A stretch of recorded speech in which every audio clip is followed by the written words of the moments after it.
Salut à tous. Aujourd'hui, on va voir qu'est-ce qui se cache derrière le développement web. Allez, on ne perd pas de temps, c'est parti.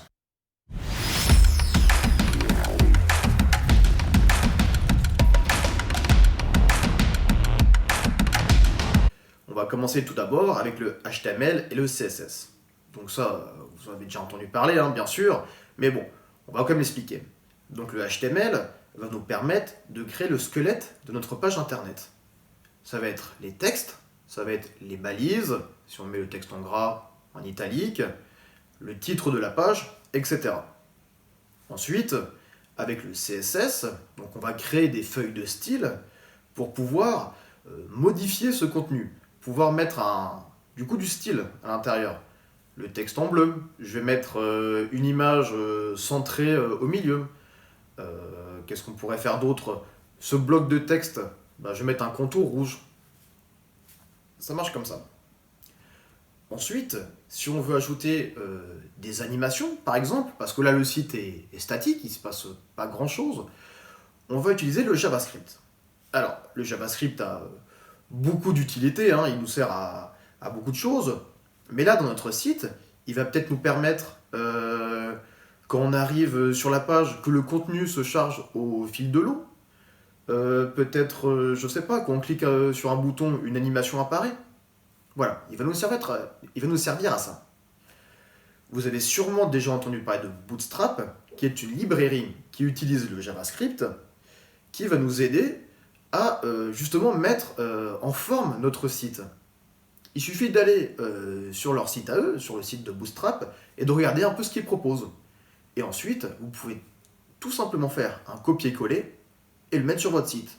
Alors moi, j'ai envie de mettre 3 blocs de texte et qu'ils aient une forme égale et qu'ils soient responsives. Si je le mets sur un petit écran, les blocs se mettent les uns en dessous des autres, et sur un grand, ils se mettent alignés. Parfait. Un copier-coller sur leur site, vous le mettez sur le vôtre, et ça marche.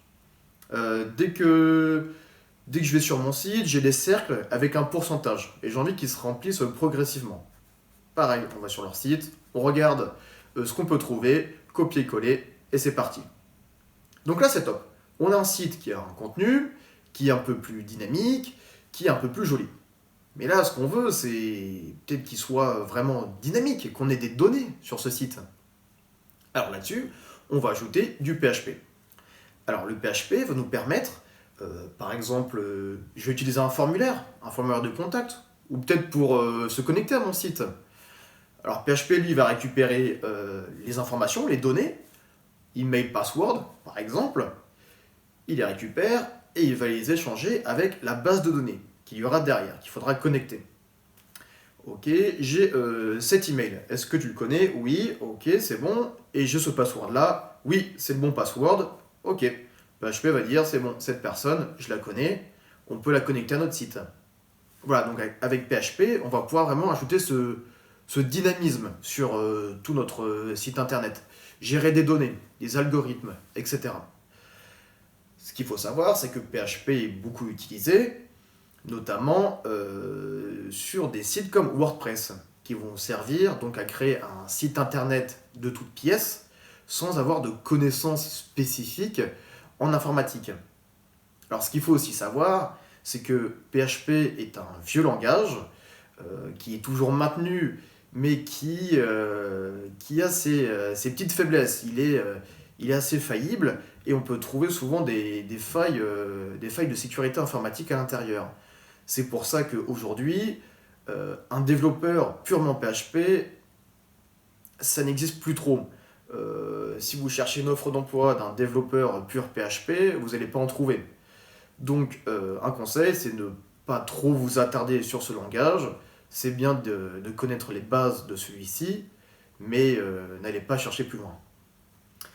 Alors là-dessus, donc, on parle d'un site qui est dynamique avec PHP, mais ce qu'il faut savoir, c'est que on n'a pas tous les sites qui tournent sur PHP, et heureusement, on va avoir des sites qui tournent avec un front-end et un back-end, par exemple de l'Angular et du Java en back-end, et on va appeler ça une API.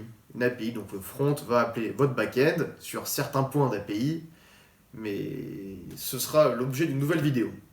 Bah écoutez, j'espère que cette vidéo vous a plu. Si c'est le cas, mettez un petit pouce bleu. Si vous avez des questions, vous êtes habitué, hein, mettez un petit commentaire. Et pensez à vous abonner. Allez, ciao!